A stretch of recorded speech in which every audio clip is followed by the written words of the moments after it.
Hello friends, welcome to only study mate channel. हम अपने आज नया कॉन्सेप्ट स्टार्ट करते हैं। मैं कॉन्सेप्ट ही बोलूँगा और मोस्ट इम्पोर्टेंट। और आपको पता है हम अपनी मस्ट डू की सीरीज़ में most important concept and questions को डिस्कशन करने हैं। और एक मॉडल क्वेश्चन की तरह हम क्या कर रहे हैं, डिस्कस कर रहे हैं। जो हमारे पास प्रैक्टिस सेट्स आएंगे, जब हम प्रैक्टिस सेट आपके लिए डिस्कस करेंगे। तो आप इसके लिए स्टार्ट करते हैं। आज हमारा है चैप्टर एनसीईआरटी के chapter number 3, pair of linear equation. Pair of linear equation जो हमारे ये कॉन्सेप्ट है जिसको डिस्कस करेंगे। और वैसे इस चैप्टर में ज़्यादा चीज़ें हैं, बट मैंने जो मोस्ट इम्पोर्टेंट है उन्हीं चीज़ों को लिया है। जैसे standard form of pair of linear equation क्या होती है, और ग्राफिकल मेथड। उस ग्राफिकल मेथड में क्या क्या होएगा, जैसे कि standard form of pair of linear equation in two variables में कंडीशन फॉर इंटरसेक्टिंग लाइन, क्या कंडीशंस होती हैं। ठीक है, जो भी हमारी जो लाइन्स आएंगी उसमें क्या कंडीशन होगी, इंटरसेक्टिंग की क्या कंडीशन होगी, उनके यूनिक सॉल्यूशन की क्या कंडीशन होगी, इसके बारे में डिस्कशन करेंगे हम। और इसके बाद हम पैरेलल लाइन्स कैसी होंगी, अगर वो पैरेलल लाइन है तो कंडीशन क्या होगी, और नो सॉल्यूशंस के अबाउट हम डिस्कशन करेंगे। और एक हमारा कोलिनियर हो रहा है, कोलिनियर के ऊपर भी, सॉरी, कोइंसिडेंट के ऊपर हम क्या करेंगे, डिस्कशन करेंगे। ऐसे ही हम यहाँ पे प्लॉटिंग करने की बात है, ग्राफिकल मेथड्स में क्या आएंगे आपके, प्लॉटिंग करना आएगा, जो आपका चैप्टर नंबर 2 है, जहाँ पे हम ग्राफ बनाना सीखते हैं। बट मैं इस चैप्टर में भी आपको ग्राफ बनाना सिखाऊंगा, क्योंकि वो ग्राफ हमारा मोस्ट इंपॉर्टेंट है और पेपर में आता ही आता है। ग्राफ पेपर पे ड्रॉ करने के लिए क्या कोई पॉइंट ड्रॉ करने हैं या कोई लाइन ड्रॉ करनी है, तो सेकंड चैप्टर का जो पोर्शन है मैं इंपॉर्टेंट वाला मैं यहाँ ले लूँगा उस पोर्शन को, ना कि पूरा वहाँ लिया है मैंने। ठीक है, तो वही इसमें इंटरसेक्टिंग लाइन कैसे ड्रॉ करेंगे, पैरेलल लाइंस कैसे ड्रॉ करेंगे, और कोइंसिडेंट लाइन कैसे ड्रॉ करेंगे, इसके अबाउट हम बातें करेंगे। तो फर्स्ट ऑफ ऑल हम क्या डिस्कस करते हैं अपना, जो हमारी स्टैंडर्ड फॉर्म क्या होती है, what is the standard form of linear equation, इसके अबाउट हम डिस्कशन करते हैं पहले। जैसे हमने मान लिया कोई स्टैंडर्ड इक्वेशन ये होती है, A X plus B Y plus C is equal to 0। और हम जाते हैं यहाँ पे, ये एक लीनियर इक्वेशन है। लीनियर इक्वेशन क्यों है, क्योंकि बिकॉज क्यों, जो वेरिएबल है एक्स एंड वाई, उनकी मैक्सिमम पावर क्या है, 1। जब भी वेरिएबल की मैक्सिमम पावर किसी टर्म में, सिंगल टर्म में, किसी टर्म में 1 होती है, तो वो लीनियर इक्वेशन होती है। अगर मैक्सिमम पावर हमारे सपोज करो 2 हो जाती है, तो this is a quadratic equation in two variable, clear बात हो रही है। और ऐसे अगर 3 हो जाती तो हमारी ये टर्सरी हो जाती। तो हम इस तरीके से क्या करते हैं, हम पता लगाते हैं कि इक्वेशन लीनियर है या लीनियर नहीं है। क्लियर बात हुई, लीनियर है या तुम्हारी पॉलिनोमियल, किस टाइप का पॉलिनोमियल आपका है। क्लियर बात हो रही है। तो नेक्स्ट का मैं शुरू करता हूँ इसका। तो हमारा ये हमने स्टैंडर्ड फॉर्म बताई तुम्हें, और हम कैसे पहचान करेंगे कि how to identify this equation is linear और इज और नॉट। ठीक है, तो मैक्सिमम पावर देखो वेरिएबल की 1 है, तो इक्वेशन क्या लीनियर है। लीनियर इक्वेशन है तो हमेशा जब उसको हम ड्रॉ करेंगे ग्राफ पेपर पर, तो वो क्या है, हमेशा लाइन ड्रॉ करेंगे, हमेशा क्या क्या करेगी, लाइन ड्रॉ। बट जो हम इस क्वेश्चन, हम इस चैप्टर में या इस कॉन्सेप्ट में डिस्कशन करने वाले हैं, वो पेयर ऑफ लीनियर इक्वेशन बोल रहा है। देयरफॉर यहाँ पर क्या होगी, एक क्या होगी, एक पेयर, एक और इक्वेशन होगी, एक और क्या होगी, एक और इक्वेशन हमारी होगी। बट अगर हम सेम इक्वेशन आई तो स्टैंडर्ड फॉर्म तो ये रहेगी, बट जो इसके कोफिशिएंट है, जो कांस्टेंट टर्म होती है, हम इसे 1 मान लेते हैं फर्स्ट में और 2 मान लेते हैं सेकंड में। क्लियर बात होगी, इस वजह से 1 और 2 में से हम मान लेते हैं। ठीक है, तो पहली इक्वेशन हमारी हो जाती है, मैं वो सही से लिख देता हूँ, a1x plus b1y plus c1 is equal to 0। और सेकंड इक्वेशन हमने मान ली ax plus b2y plus c2 is equal to 0। This is the standard form of linear equation. अब इसी के बारे में डिस्कशन करेंगे कि अब जो इनमें relation relation between pair of linear equation what. ठीक, तो क्या हो सकता है, या तो ये लाइनें क्या होंगी, एक दूसरे को इंटरसेक्ट करेंगे, क्या लाइन करेंगे, एक दूसरे को क्या करेंगे, इंटरसेक्ट करेंगी। और पैरेलल होंगी, मीन्स पैरेलल मीन्स होता है कि इंटरसेक्ट कभी नहीं करेंगी। ठीक है, never will be intersect each other. और last one collinear, one line ये है तो इसके ऊपर एक और लाइन और हो जाए, कोलिनियर। ठीक, कोलिनियर मीन्स होता है कि ओवरलैप कर रही है, एक दूसरे को क्या कर रही है, ओवरलैप, कोइंसिडेंट हो रही है। ओवरलैप क्या है, एक दूसरे के ऊपर कर रही है। ठीक है, अब ये तो हमने क्या है, एक ग्राफिकल मेथड या एक अंडरस्टैंडिंग डेवलप करने के लिए हमने चीज़ों को कर लिया, बट मैथ्स में ऐसा थोड़ी होता है। मैथ सिंपल से मैथ्स में तो हमें कंडीशंस लेनी है, हम किस तरीके से उसे प्रूफ करें कि this equation, this linear equation are intersecting each other और पैरेलल ईच अदर या कोइंसिडेंट ईच अदर। तो इसके अबाउट हम क्या करते हैं, डिस्कशन करते हैं। अब डिस्कशन की तरफ आएंगे तो उसके बाद करेंगे। और इसके प्लॉटिंग के बारे में बता देता हूँ मैं। प्लॉटिंग का सिंपल है, एग्जाम्पल लूंगा और एग्जाम्पल की हेल्प से क्या आपको कराऊंगा। जो मैं नेक्स्ट वीडियो आएगी उसमें हमारे क्या आएगा, मैं क्वेश्चन डिस्कशन करूंगा, और क्वेश्चन नहीं बोलूंगा, मॉडल क्वेश्चन। मीन्स मैं हर एक टाइप का एक क्वेश्चन डिस्कस कर रहा हूँ जो पेपर में अक्सर आता है, और मैं कह रहा हूँ 95%, 99% चांस है, 5 भी 99% चांस कहूँगा, उसी टाइप का क्वेश्चन आपको पेपर में मिलेगा ही मिलेगा। ठीक है, तो मॉडल क्वेश्चन आपको मैं करवाऊंगा। तो ये हमारी थ्री, जो हमारा रिलेशन हो सकता है टू लीनियर इक्वेशन में, वो इस टाइप से हो सकता है। क्या तो वो इंटरसेक्ट करेंगे या पैरेलल होंगे या कोइंसिडेंट होंगे। अब इसको कहते हैं हाउ टू आइडेंटिफाई कि इक्वेशंस इज पैरेलल या नॉट पैरेलल, इसके अबाउट बात करते हैं। तो हमारे आता है नेक्स्ट थिंग आती है, ये हमारा है टेबल, जो मैंने एनसीईआरटी की बुक से ही लिया है। अब जो इस टेबल के अकॉर्डिंग ही हम क्या लेंगे, एक एग्जांपल लेके बताऊंगा, उसके बाद हम कर लेंगे। ये एग्जांपल भी इन्होंने साइड में दिया है। अब मैंने कह लिया कि एग्जांपल ये है, एक इक्वेशन में लीनियर इक्वेशन बात करी थी, x 2y is equal to 0 मैंने मान लिया, 3x प्लस 4y। अब यही सीखना है, इम्पोर्टेंट है सीखना। तो फर्स्ट ऑफ ऑल क्या करते हैं, हम कंपेयर करते हैं बोथ इक्वेशन को, क्या करेंगे, कंपेयर करेंगे और हम इसके कोफिशिएंट्स बताएंगे। अब मैं इस क्वेश्चन से करने पहले आपको कंडीशंस बता दूं। इफ़, जो मैंने बताई थी इक्वेशंस ली थी, a1x b1y plus c1 is equal to 0 और a2x plus b2y plus c2 is equal to 0। अब क्या कंडीशंस हो सकती हैं, इफ़ अगर ये कंडीशन क्या है, ये इक्वेशन का इंटरसेक्ट कर रही है, क्या कर रही है, इंटरसेक्ट। अब इंटरसेक्ट करने का मतलब ये है कि इंटरसेक्ट करने का मतलब ये होता है इनका, सिंपल सी बात है कि इनका सॉल्यूशन क्या होगा, एक लाइन जितनी टाइम क्या करती है, इंटरसेक्ट करती है, उतने क्या होता है उसका सॉल्यूशन। इनने एक बार क्या करा, इंटरसेक्ट करा है, तो इंटरसेक्ट कर रहा है एक बार, तो इसका सॉल्यूशन क्या हो जाएगा, इंटरसेक्ट कर दिया, तो सॉल्यूशन क्या है इसका, वन सॉल्यूशन। सॉल्यूशन क्या हो जाएगा इसका, single solution. If line intersect नहीं करेंगी तो नो सॉल्यूशन, और इफ लाइन ओवरलैप कर रही है तो मैनी सॉल्यूशंस। इस बात का ध्यान रखना, वो बैक साइड में रह गया था, यहाँ बताता हूँ।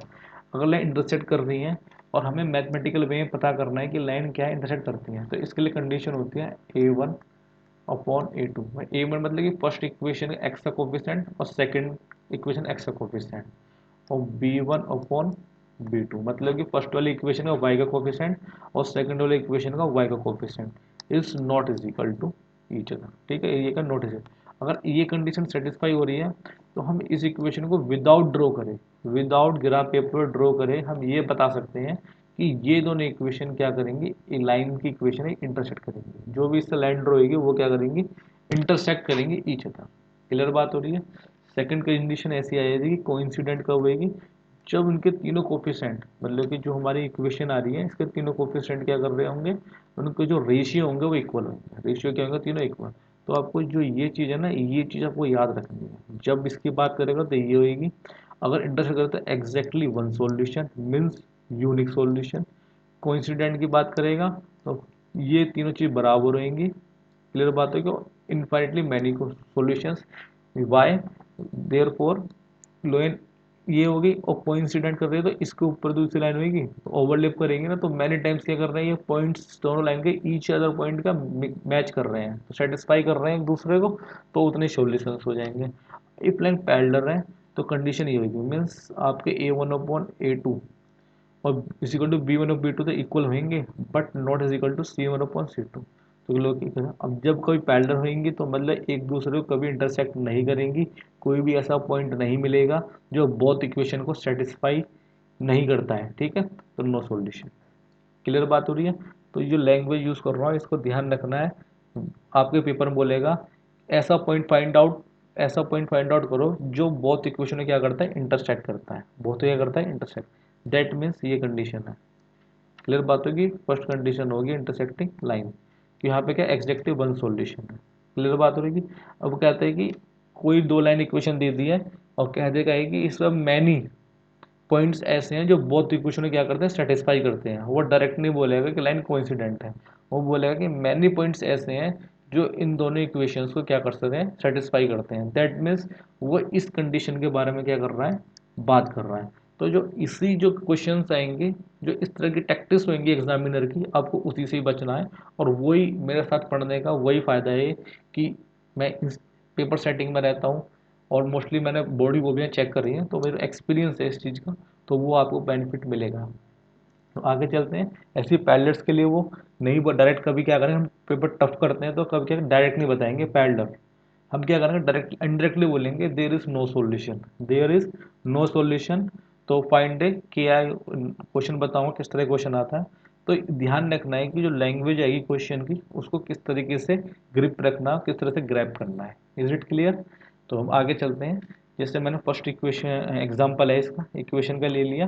तो फर्स्ट ऑफ हम क्या करेंगे, compare with a1 x b1 y plus c1 is equal to 0 से कंपेयर करेंगे इस इक्वेशन को, और इस सेकंड इक्वेशन को कंपेयर कर लेते हैं इससे। ठीक है, ये लिखने का जो भी मेथड होएगा वो आपको नेक्स्ट में बता दिया जाएगा, जब नेक्स्ट वीडियो बनेगी, जब प्रैक्टिस सेट्स करेंगे वहाँ पे एग्जैक्ट वे में क्या करेंगे आपको बताएंगे किस तरीके से रिप्रेजेंट करना है क्वेश्चन आपको कम से कम वर्ड्स में, और जिससे आपको टाइम सेव हो। क्लियर? जब कंपेयर करते हैं हम, तो देखो एक्स का कोफिशिएंट क्या है 1, एक्स का कोफिशिएंट क्या है a1, तो a1 is equal to 1, y का कोफिशिएंट क्या है -2, वाई का b1, तो b1 इज इक्वल टू -2, और यहाँ पर c है नहीं तो that means c1 is equal to 0। Then जब इसको कंपेयर करेंगे इस वाली इक्वेशन से, तो x का कोफिशिएंट a2, x का कोफिशिएंट 3, तो a2 मीन्स 3 और b2 means y coefficient b2, y coefficient 4 and c2 means -20। Clear? तो रेशियो फाइंड आउट शुरू करना कर दो। अभी तो बताओगे नहीं ना कि इक्वल है या नहीं है, रेशियो फाइंड आउट करो। कैसे क्या करो, रेशियो आपको फाइंड करेंगे। तो a1 क्या है 1 बट इज इक्वल टू 3, ये क्या -2/4, this one 0 is equal to -20। अब देखो ये आप इसको टाटू लोगे तो -1/2 आएगा, -1 क्या आएगा, ये 2 आएगा। बट हम देख रहे हैं this is not is equal to -1/2, not is equal to है ना, ये नॉट इज इक्वल टू आ गया हमारा। दैट मीन्स ये इम्प्लाई से कर रहा है, तो a1/a2 is not is equal to b1/b2। ये कंडीशन किस जगह, एक ही जगह ऐसी कंडीशन है जहाँ पे a1/a2 not is equal to b1/b2। That means this is the first condition. Clear? That means दो ये बोथ लाइन है, ये क्या कर रही है, इंटरसेक्ट कर रही है। अगर हम इसको ड्रॉ भी करेंगे ना ग्राफ पेपर को, तो 101% क्या करेंगी, ये इंटरसेक्ट करेंगी। Is it clear? I think clear हो रहा होगा। इसी तरीके से एग्जाम्पल हम सेकंड एग्जाम्पल लेंगे। तो यहाँ पे मैं यहीं पर करके बता देता हूँ कि अभी मैं कॉन्सेप्ट डेवलप करना है, कॉन्सेप्ट को बात करेंगे। क्लियर? तो यहाँ से हम कंपेयर करेंगे इससे a1x प्लस, मैं थोड़ा सा इरेज कर दूँ साइड से इससे मिक्सअप ना हो, a1 प्लस b1 y और plus c1 is equal to 0। तो यहाँ से वैल्यू निकालोगे आप किसकी, a1 a2 इसकी निकाल लोगे, और इसको कंपेयर करेंगे a2x plus b2y plus c2 equal to 0। तो मैं यहाँ से इसको कंपेयर करके इधर यहाँ लिख देता हूँ, चलो यहाँ पे। तो a1 is equal to compare करो 2, b1 इज इक्वल टू 3 और c1 इज इक्वल टू -9। ऐसे यहाँ से निकाल लेता हूँ मैं। a2 is equal to 4, b2 is equal to 6 और c2 इज इक्वल टू -18। आप यहाँ से रेशियो निकालोगे तो तीनों का रेशियो क्या इक्वल आने वाला है, 2/4, 3/6 और -9/-8। अब देखो ये 2 2 जा, 3 2 जा और 9 2 जा, माइनस से दोनों माइनस में कट जाएगा, तो 1/2, 1/2, 1/2। तो तीनों क्या आ रहे हैं, इक्वल। तो आपके तीनों रेशियो इक्वल आ जाते हैं, that means this is considered 9। After all अब लास्ट एग्जांपल भी ऐसे करेंगे। तो यहाँ से एक इक्वेशन, ये कंडीशन यूज होएगी, ये कंडीशन क्या होएगी, यूज। इसके ऊपर मैंने जो नेक्स्ट वीडियो आएगी वहाँ पे क्वेश्चंस करवाया, मॉडल क्वेश्चन, जहाँ पे आपको क्या करने वाला है मैं यहाँ पर डिस्कस कर देता हूँ उसके अबाउट। और मोस्ट इम्पोर्टेंट है। मैं अभी से बता रहा हूँ मोस्ट इम्पोर्टेंट है, आप उसको बिल्कुल भी छोड़ के नहीं जा सकते हैं, ये ध्यान रखना। क्योंकि मैं इस जो मैंने सीरीज चलाया मस्ट डू का, इसके अंदर मैंने वही क्वेश्चन करे हैं। क्वेश्चन क्या बनाने वाला है, जब क्वेश्चन आपको बनाएगा इस तरीके से, वो क्या करेगा, x plus k y minus is equal to 0, वो कहेगा एक इक्वेशन है ये, मैंने क्या करा, एक जो कोफिशिएंट है के लिख दिया, ये है मेन चीज़, एक कोफिशिएंट क्या लिख दिया मैंने, के लिख दिया है ये, ठीक है। तो अब इस के को ही कह रहा है कि फाइंड द, ये कहता है वो बोलेगा both line are parallel, both line are parallel, ये आपको कहेगा क्या, जो आपकी लैंग्वेज ये भी कर सकता है, this line have no solution, ठीक है, given pair of linear equation have no solution, find the value of k, find the value of k. तो दैट मीन्स यहाँ पे क्या करोगे, तो आपका a1 की वैल्यू क्या आ रही है 1, और b1 की आ रही है ओके। अब देखो समझ में आएगा कि इसको कंपेयर करने के बाद आ रही है, ध्यान रखना, बहुत 2-3 बार बता दिया तो आपको पता होना चाहिए। जब प्रैक्टिस सेट करेंगे आप और अच्छी तरह क्लियरिफिकेशन आपके कॉन्सेप्ट में हो जाएगा। C2 की वैल्यू आ रही है -12। अब जानते हैं वैल्यू निकालते हैं, इक्वल टू चीज़ लेंगे ना, तो यहाँ लिखोगे according to question this line, अब बोथ लाइन आर पैरेलल, अब पैरेलल है, दैट मीन्स पैरेलल है तो क्या हो जाएगा, we know that A1 upon A2 is equal to B1 upon B2, ये हम जानते हैं, ये हम जान गए हैं, तो हम जान गए हैं तो भाई इसको बात कर लेते हैं। तो A1 की वैल्यू क्या 1 और A2 की वैल्यू है 2 इज इक्वल टू B1 की वैल्यू है K और B2 की वैल्यू क्या है 4। K की वैल्यू फाइंड आउट करनी है, इसको इधर भेज दो, 4 upon 2 is equal to K, 2 से 2 डिवाइड हो गया, तो K की वैल्यू आ गई, K इज इक्वल टू क्या है 2, K इज इक्वल टू क्या है 2, तो 2 ही तो है, मैंने इसके अंदर 2 मान लिया था, 2 आया ना। तो इस तरीके से क्वेश्चन आने वाला है आपके पेपर में, और आप इस टाइप का क्वेश्चन मिस नहीं कर सकते हो। एनसीईआरटी की बुक अभी उठाओ और अभी एग्जाम्पल देखो, अभी ऐसे क्वेश्चंस देखो और करो। अब इसमें इस हमने अभी इस कॉन्सेप्ट में मोस्ट इंपोर्टेंट चीज़ थी चैप्टर 3 में, वो ये थी। इसके बाद आपका एक एलिमिनेशन मेथड आ जाएगा, ठीक है। इसके बाद 3 मेथड आ जाते हैं, जिसमें से एक जो लास्ट मेथड है, जो क्रॉस मल्टीप्लिकेशन मेथड है, उस मेथड को रिड्यूस कर दिया है सीबीएसई ने अपने सिलेबस से, जब से कोविड आया है जब से। तो इस टाइम जहाँ तक अभी आया नहीं है, अभी सिलेबस अपडेट होकर आएगा तो बता देंगे कि वो जब पता लगेगा, जब सैम्पल पेपर आपके हाथ में आ जाएगा। तो एक इसमें एलिमिनेशन मेथड हमारा आ जाएगा और एक सब्स्टिट्यूशन मेथड आएगा, दो। तो इसके ऊपर ना मेनली क्वेश्चन डायरेक्ट नहीं आता है, बट ये मेथड्स यूज़ होते हैं, ये मेथड्स क्या होंगे आपके यूज़ होंगे, और क्लियरली कह के अभी तो बहुत कम चांस है आता है। मोस्ट इंपॉर्टेंट चीज़ें लेकर चल रहा हूँ तो इंपॉर्टेंट है, पर इतना इंपॉर्टेंट नहीं है। यहाँ से इस चैप्टर से जो क्वेश्चन बनता है वो यहाँ से बनेगा, और एक ग्राफ का क्वेश्चन आएगा, तो आपको इस चीज़ को ध्यान रखना है। क्लियर पर मैं आई थिंक क्लियर हो रहा होगा। तो आज के हमारे वीडियो यहीं पर एंड करते हैं। जो नेक्स्ट वीडियो आएगी उसमें आपको मॉडल क्वेश्चन कराए जाएंगे, तो उन मॉडल क्वेश्चन को जरूर करना है। और थैंक यू फॉर वॉचिंग।